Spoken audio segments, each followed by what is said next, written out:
Why you have to build an experimental mindset to grow your business faster. Hello everybody, welcome to the 4th episode of Monthly Mastery, where we share one piece of content that we've gone through during the month that we found extremely valuable. Now, this month we're talking about hacking growth. Now this book is written by Sean Ellis and Morgan Brown.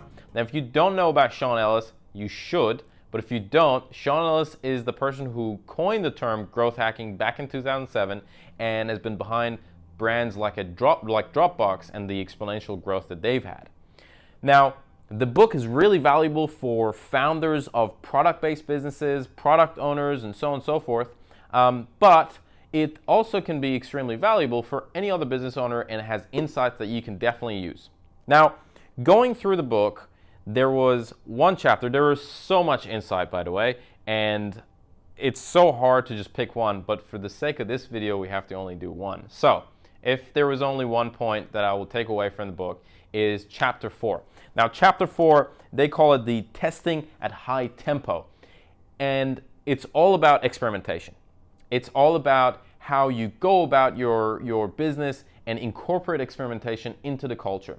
There is a quote in the book that says, the faster that you experiment, the faster you learn. And that's really the gist of everything in the book. In the book, there are some really clear examples why experimentation really helps. Sean Ellis talks about his own experience when he's growing his community, growthhackers.com, and how at one point he realizes that the rate of growth is slowing down. And he digs into the numbers and he notices that the number of experiments that they're running to grow the community has slowed down. So he comes back and creates two metrics or two KPIs. One is he creates a cadence, a growth cadence. Now, we call it an xGrowth growth sprint. He calls it an interval. But all it is deciding that you're going to go through a cycle of experimentation you're going to go through a cycle of experimentation every week. We do it every fortnight, or whatever cadence is suitable for your business. The second KPI that he put in place is, all right, in this cadence, how many experiments are we going to run?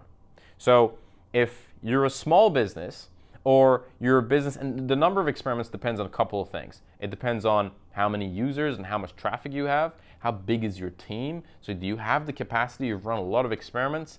Because they could be costly. You might be building software, you might be running new campaigns, whatever it is. So you got to take those into consideration. And the advice is really to start slow. So start with 1 or 2 experiments per week or fortnight, whatever your cadence is, and then build it up. Build it up to 20, 30, 40 experiments per week. Again, the point is, the more you experiment, the more you're going to learn. Therefore, you're going to grow faster. So that's the first point about experimentation and things to keep in mind. So when it comes to experimentation, you got to think about the cycle of experimentation. At the very beginning, it's analyzing, then ideation, prioritization, testing, and then it goes through a loop. When it comes to analyzing, it's really about asking some very important questions about your customers, their behavior, your product, and how your customers really interact with your product. And then translating that information into ideas that you can test. Now, at the beginning, ideas could just come from your growth team or the company, but later on you can even go out and talk to your customers and users and so on and so forth to get really solid data about what you want to test and how you want to go about it. Now, when you're going through the ideation stage, you want to have a very simple process in terms of documenting the ideas, where you have an idea name, idea description, hypothesis, which is, for example, a hypothesis could be by making it easier for users to observe and see the previous items that they've purchased, we're going to increase the number of repurchases by 20%. That's a hypothesis. The last point of the documentation should be a metric that you're measuring, that you're going to say, in the previous example is 20%, that by doing the following experiment, we think that we're going to increase this metric by 20%, the return of customers and repurchases. So that's how you document the ideation process.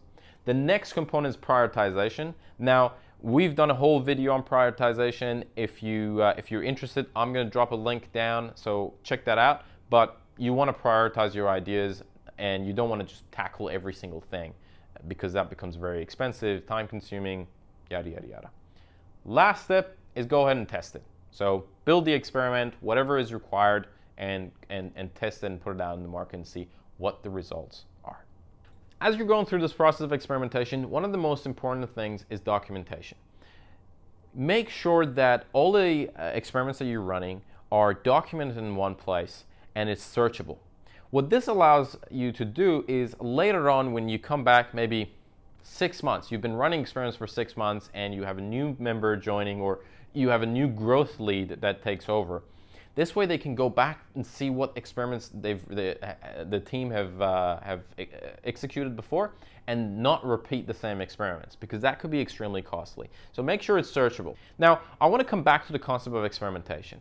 Experimentation is very close to heart to us here at xGrowth. It's one of our values at the company, and it is not just about the growth of revenue or the growth of the number of clients that we get. We try to incorporate experimentation in every single thing that we do, from it's recruiting new people to the company, finding ways to grow our community, finding ways to grow our client base, obviously, to the way we deliver services. We test new tools constantly to see if they're a good fit for what we do, so on and so forth. So the reason that this chapter stood out was that component of experimentation, that if you incorporate in your company, it's going to have an absolutely mind-boggling and exponential impact on where you're going to be tomorrow.